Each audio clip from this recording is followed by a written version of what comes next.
Hey everyone, welcome back to the Bible Belt Bros podcast. I'm back here with my friend Ben. How's it going, everybody? Who, I already forgot the name. Life Steps. World Ministries. World Ministries of Lifing Steps. Life Stepping. Think of it, we follow in Jesus' footsteps. Okay. Yeah. Life Steps. How long ago did they come up with this name? 2013. Were you a part of it? I was not. Okay, so I can make fun of it. I was doing drugs and drinking back then. Well, all right. Cool. Yep. I was not. Yeah, it was a mess. Yeah. I was doing other things, but that was not one of them. They came up with it on their own. So needless to say, you weren't a part of it. So the fact that I think it's a funny name, you don't care because it's not personal against you. Right. So cool. He's involved in Life Steps, Stepping Baby Steps ministry worldwide. Yes. And he's a computer nerd, IT guy, marketing guru, raising money, whatever else you do. Take out the trash. All sorts of stuff. All sorts of stuff. Teach. I've been in ministry before. Right. Let's talk about some misconceptions of what ministry is like based on what people think ministry is like. Because obviously you probably just play video games all day and go on a couple of mission trips. I think that's what people think I do. But that's not what you do? No. I work a lot of hours, a lot behind a computer screen, working on either documents or responding and sending emails, communicating with people, lots of time on the phone, talking with people, different meetings, coffee shops. And that's not even as far as the mission trips. That's just the organizing and planning. Mm-hmm. About how many hours do you think you have to work on just the communication side of it? Well, it varies. I work from about 40 to 70 hours a week. Liar. No, I mean, it just depends on what we're doing. But on average, about 45 to 50. Gotcha. Communication is like, I think that's a misconception is like, even with pastors, is being in ministry, you have to communicate an awful lot to people. All the time. And a lot of it is like, hey, I need this done now. Yeah. Like tomorrow. Well, even at my job, like doing t-shirts for people, I spend about 2 to 3 hours consulting, communicating orders to people, even employees, like who's taking the order right and going to the next process with it. There's just a lot of communication. And I think that is, and when I'm having those communications, I can't work on the other projects. Right. That's one thing that like I struggle with is I'll be working on a project and then the phone rings and I answer it. I can't hang up that phone call and get right back into the mode of designing a t-shirt that I was in. Right. It takes me 10 minutes and then somebody else asks me a question. And it's a really annoying and really frustrating process trying to get work done. Well, that's kind of how we have, we have teaching material that the guy who wrote the curriculum based out of the 4 Gospels chronologically, the material hasn't really been proofread in 35 years. And so there's lots of formatting issues, lots of some grammatical mistakes. Sometimes, Revelation 17:19, and when it's really supposed to be like 7:9, or, it's Psalm. Like anybody even looks up those verses. Yeah, there's a couple instances where we have a psalm written down, and that psalm doesn't exist. So, some of those things where going through it, you figure out that there's an error there. But anyway, I'm going through and changing them. To be inside and making all those changes, it takes a different set of mind. It's kind of like screen printing. You have to get in the mindset and put the hours to get through it. And if I'm taken away from other things with whether that be communicating or other projects, it's hard. It's almost impossible to just jump right back in. Right. Yeah, I've had that before too. Like in the middle of a big screen printing project and people want to take me away from that to consult on it. I'm like, listen, there's no way I have less than 10 hours of print work to do. So, right. figure this out on yourself. Right. And that's why a lot is, I'm not, I need structure, and me too. I'm a go-getter, but I also need direction. And so sometimes I don't do very well with trying to balance figuring out direction on my own. So when I'm working on these big projects, I'm donor supported, so I have to go out and support raise or fundraising. We try to avoid that word, but raise support. Yeah. Fundraising. Yeah. That takes a lot of time, and projects take a lot of time. We're developing a wordless storybook of Jesus's life. Yeah, you asked me to help with that, and I was like, golly, you know how many hours you're asking me to do? Yes, so many hours that we had to put a pin in it for right now and move on to one other big project to get that red stamp of completion. Yeah, that's probably the hard part with ministry for me when I was a youth pastor, was there's very few times where you had a stamp of completion. Oh, yeah. So, like, being a graphic designer, video editor, I can look back and be like, that shirt was awesome. Right. And that I can look back. But there's like a constant fluid movement with youth ministry of life changing, and it's just different. Right. And I was like, that's a struggle, I think, for a lot of people and a lot of pastors, where they can't look back. Nope. And see, like, the progress that they are making. It's very hard to. I mean, we're in ministry not because we want to see results. I mean, we're not going to see the eternal side on this side of heaven. You're just planting seeds. Somebody else will harvest. That's right. And then, as a human who wants to see, especially an American who was raised to see results, which is so countercultural to the gospel, it's hard to get up every day knowing that I'm not going to see a result probably ever. That's the worst part. Like, when you've worked, let's say you worked 8 to 10 hours one day, and then you look back and like, what the crap did I even do today? Like, I have nothing to show for it. Yeah, that's a lot of my days. Yeah. And it's not that I'm sitting around looking at Facebook. I try to avoid Facebook. I don't even have it on my phone for that reason. You're in marketing and you don't have Facebook. Interesting. On my phone. Okay. Yeah, we have business accounts. Okay. But I'm not on my personal stuff. I unfollowed everyone on my personal accounts. Like everyone. I don't even follow you. Oh, well, fantastic. So how did you hear about this podcast? A business account. A business account. Yeah. Show. Facebook pages. But yeah, it's hard to not be able to see those results. Almost ever. Yeah, that's got to be super tough. Yeah. But you love it. Do you love ministry? I do. I really do. Before this, I was in manufacturing, working as a press operator, and that was sort of just a means to an end to pay off a lot of legal debt from past poor decision making. Yeah, that's a good way to phrase it. Yeah, bad life choices. And before that, which I still do, it would be photography and art. I was in the art scene since 2005. Mm-hmm. And I don't remember where we started down this road. So what were we saying? I don't know. Loving ministry. Oh, loving ministry. Yeah, so loving ministry. Pause. I do. I have mixed feelings about it sometimes, but I do really. I really enjoy it. When I was working before in manufacturing, which was kind of a means to an end to pay off legal debt, and pay off debt from poor decision making in my past. And then even before that, and still currently, being in the art world since 2005, doing photography, commercial, and portraits. That was all working for something else, someone else. My purpose was to fulfill someone else's desires or goals or anything. And even in the art world, I was always working towards my own career aspirations or trying to make my name known.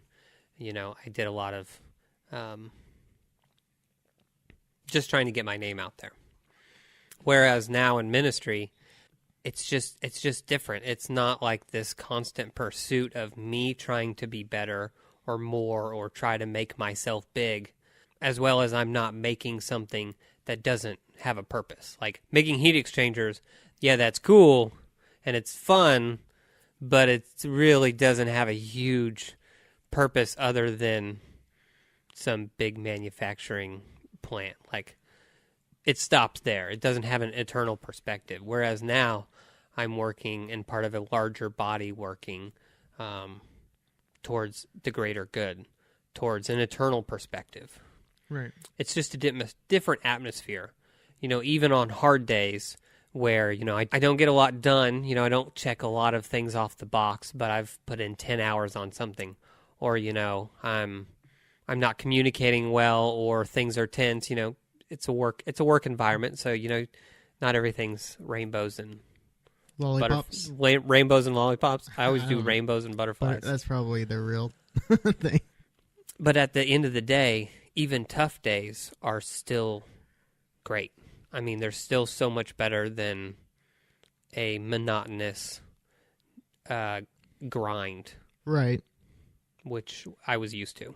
I would say that that's somewhat, that's definitely related to me with ministry work. I would say for me also just being entrepreneur-minded a little bit, starting a business where, yeah, you're still starting a business, but it's a dream. And so the things that you're doing, the extra steps you're taking are kind of fulfilling this vision and dream and passion that you have. Because usually you don't start a business about something you don't like to do. Right. So it's nice to have...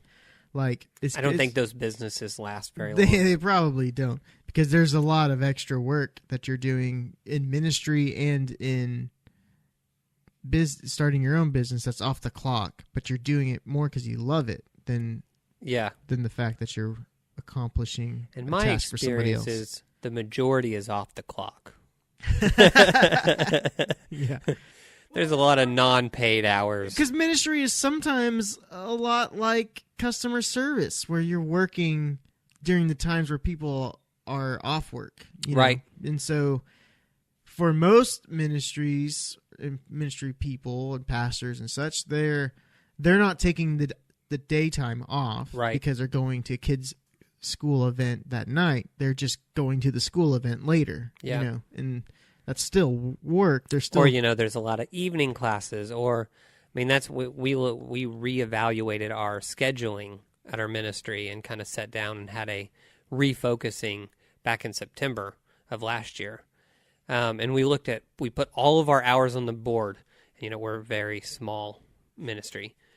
3 people in the States with 4 volunteers in the States and then a couple volunteers in Colombia. So we're very small. Probably because people don't understand life steps. They're like, what is this thing? I don't even have a clue. Hey, this isn't even real. Nigeria finds us and understands, because we get calls on our voicemail from Nigeria all the time. You're probably pretty good friends with the Prince of Nigeria. I probably. You're getting those, all you got to do is transfer money into this account and... Yeah, fortunately, we haven't had too many of those. And then a lot of people from Africa find different places in Africa find our Facebook.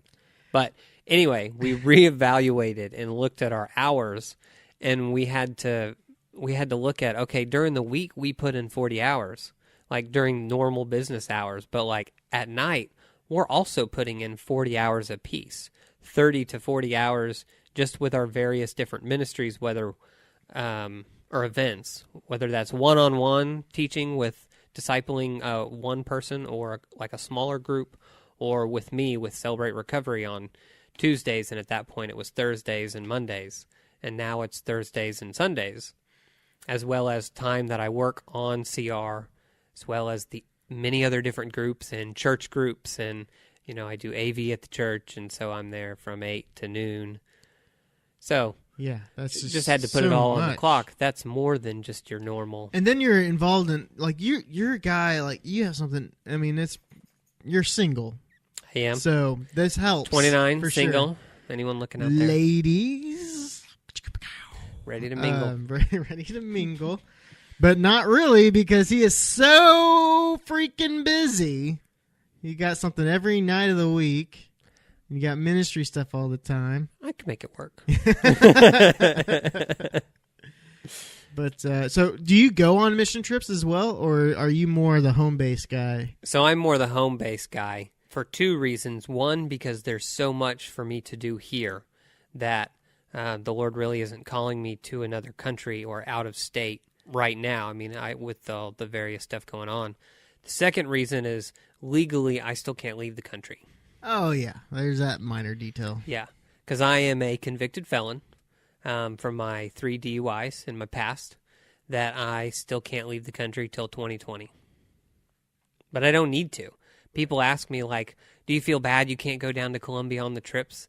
And I say, I would love to, but I don't need, like, the Lord does not need me right there. The Lord needs me in Tulsa. Well, if you go to Colombia, you know how much more work you're going to have to do to catch up on what needs to be done here? Exactly. And that's what the position that I'm in is... And I have many titles is because I fill in the gaps when they're gone, when they're in Colombia for a month and a half, 2 months, you know. So you do a lot of fundraising. So Yes. What are some of the things that you do for fundraising? A lot of one-on-one meetings, and that is what I do for fundraising. So nothing on, no Facebook, no video. Oh, I did not understand the question then. I was like, what? I talk to people, and Right. they give me money. Well, so we do fundraise through Facebook as well as our website, lifesteps.tv/give. And we have different ways that you can give through there. But a lot of it, just in my own raising support, is one-on-one with different people that I know or that people introduce me to. Gotcha. That are interested in what I'm doing with Celebrate Recovery as well as our efforts in Colombia. Sweet. I had to do no fundraising when I was in ministry. Well, besides like car washes, but you make the kids go wash cars. Right. So that was my fundraising. Yeah, we do occasional different fundraising for like specific events. Like if someone needs a wheelchair for some reason, there was a kid with a community that we're a part of, and that there's a special needs kid who needed a specialized wheelchair. And so we help to fundraise that, or we'll have different tamale sales around Christmas time, selling delicious, homemade, authentic tamales that are just so good. But that's about it. So you do fundraising. You mainly talk to people. So I get that. That's how you close a sale right there. And who's going to refuse lunch? Right. Not very many people. Lunch or coffee. Or smoothies, I do love a good smoothie. Who doesn't? Whatever you're into, ladies and gentlemen, he will take you there and talk about fundraising. Support raising. And ladies, he'll take you anywhere. Just give him a call, 918-955. No, I don't have your number memorized like that. Yeah. It's actually on my phone. It says Ben Glebe. You know who that is? No. He's like this guy on Idiot Test. You ever heard that I've show? never heard of It's that. a game show called Idiot Test. It's like a puzzle solving game. Anyways, Was it on Lingo? On True TV, I think. Anyways, so I just called you Ben Glebe. And that's what it still says? This is what it still says. Because you never changed It it? actually says Ben Glebe JK, just in case I began to think that your name was Glebe. In case that Alzheimer's starts setting in and you start forgetting. Yeah, because I get, just dealing with business stuff, I get people calling me all the time, and I'm like, I don't do a good job saving customers' phone numbers in my And phone. see, that's my department, is data hoarding. Earlier, you were talking about your storybook thing, that project that you asked me to work on. Yeah, the storybooks. Yeah. Tell us a little more about that so people realize why I was like, you're crazy. Yeah, so, I mean, why you think that I was crazy to ask you is because it is a massive undertaking, especially for a printer to print these books. And so what it is we call them the storybooks, and there's it's a wordless picture storybook of Jesus's life chronologically, and for all those who are going to argue with the chronology to the best of our understanding. But they're 5 by 5. Each scene is like 5 by 5, 5 inches by 5 inches, and it's an accordion book with collage cutouts that we make a master copy, and then we've scanned and then recreated on a larger scale. And so we've printed maybe 600 of the first book, and so we have different stages. Right. John 1 through John 4, and then Mark 1 through Mark 3, and then Mark 3 through Mark 16, and then continuing into Acts. And you're screen printing these? No, that was an idea Okay. that we were going to do. And I said, Ben, I like you and stuff, but don't do this. Don't ask me ever again. Yeah, no, we are not doing that. We are digital printing them. Okay. On a digital press. Way better. But there's still, there's 7 scenes on each side, so it's still a massive project, for sure. still a massive project. It's like 40 inches. So on a digital press, like, we are maxed out at the biggest digital presses that we can find. Like, Tulsa can't print them for us. Gosh. We have to print little Columbia. It's actually easier to get them printed in Columbia, which, if you don't know this from the printing world, Columbia is like the mega. It's the mecca of printing. Okay. Press printing. Huh. Like, that is where all the presses have gone, is Columbia. There's streets of just printers, and you see people.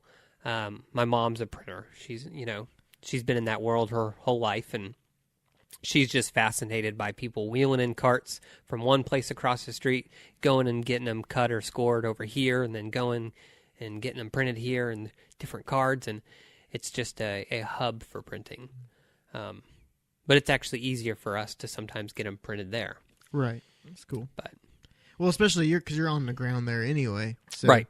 So it's one thing to try to communicate with somebody through email and stuff, trying to get your vision across, but you can actually, in Columbia, even be with somebody and be like, this is what I want. Right. Don't mess it up. Right.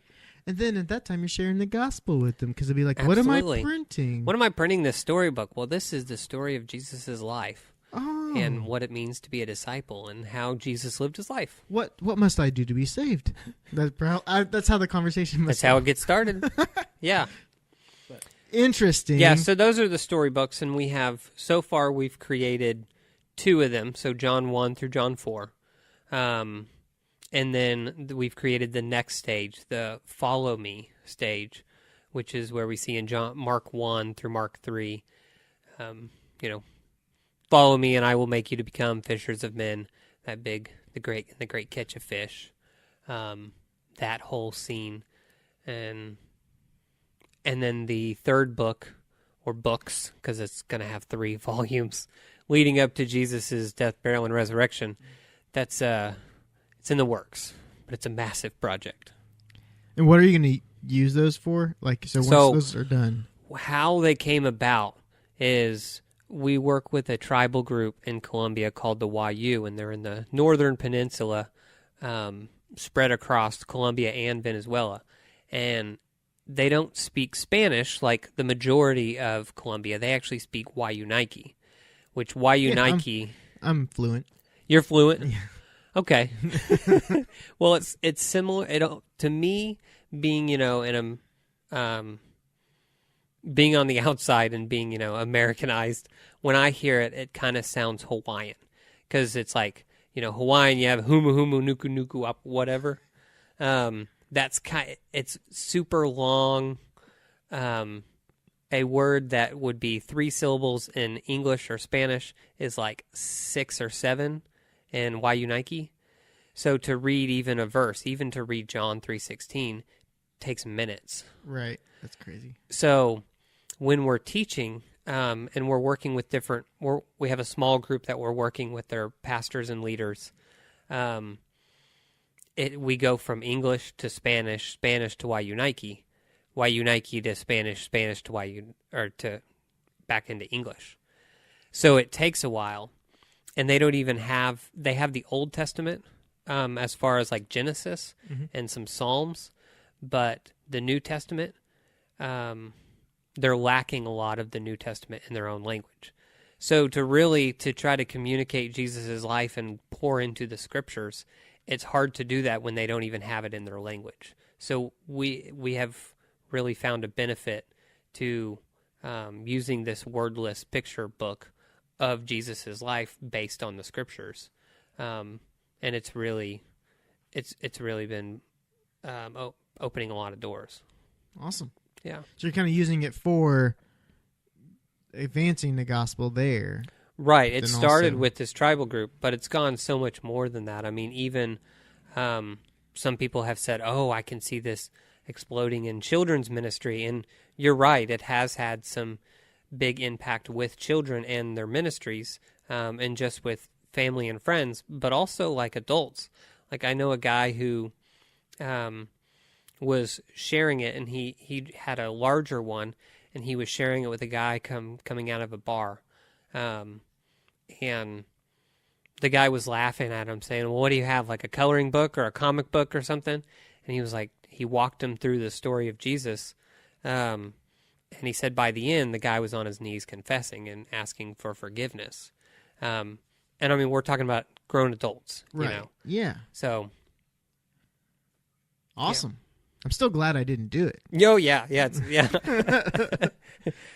Yeah, you'd still be doing it. Yeah. I wonder, just thinking, direct-to-garment printers. Yeah. That the print area is still like 14 by 20. I don't know what size is your. Ours is 5.5 inches by 40 inches. That's a sheet. 40. Printed both sides. Yeah. And then cut and scored. Yeah, every five and a half. I couldn't even screen printed those. Right. Yeah. So Ben, I would have done it for you, man. But yeah, I couldn't. Wasn't capable of it. Don't have the equipment to screen print. Yeah. Like that's an oversized screen.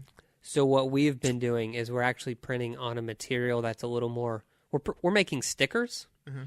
We have found that seems to be the best for the different environments we need to be in. Vinyl wraps. That's exactly. Yeah, we're making vinyl wraps 5x5 now. Sweet, it's easy.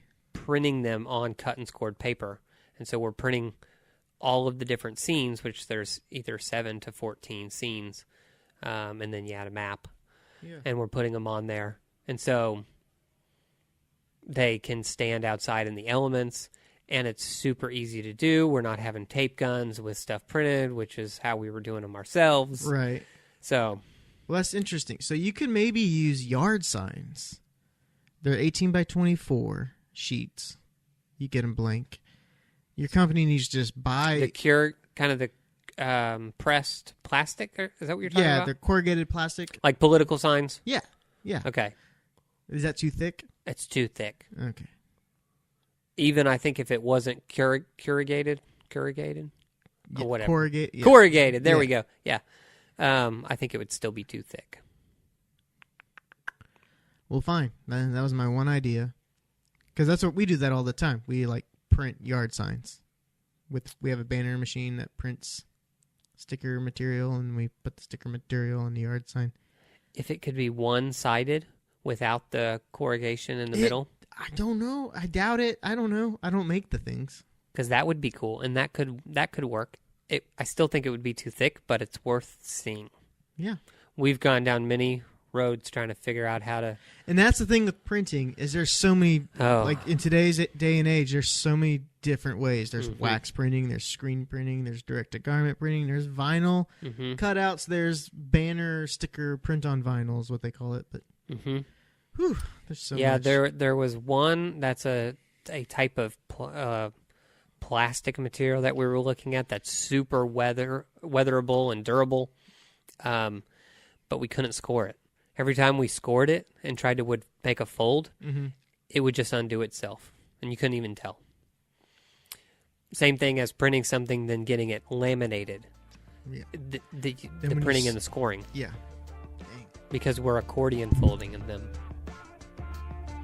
Yeah. Well, Life Steps Ministries, worldwide. Is that right? No. Oh, okay. Close. You looked at me like I did it, and I was like, sweet, I got it. Life Steps World Ministries. World Ministries. Check them out. Check their website out, lifesteps.tv, and then just hit /give and go ahead and give. Absolutely. Boom. Support Ben in his future endeavors for sure. Yeah. It's cool what you're doing on the front lines. You guys got Facebook too, right? We do. We're on Facebook And so and people YouTube. want to follow what you're doing in Colombia and stuff. Or Instagram. You know, when we're out on the field, we definitely have Instagram stories. Ooh, Getting all Life Steps technical. Worldwide Instagram stories. But find them. You'll find them somewhere. Yeah. Life Steps. It's really World easy to Ministries. say. Yeah. Life Step World Ministries. Every media account is at Life Steps World, which is easy. Right. Life Steps World. Got it. All right, guys. Thanks for tuning in. We'll see you next time on the Bible Belt Bros podcast.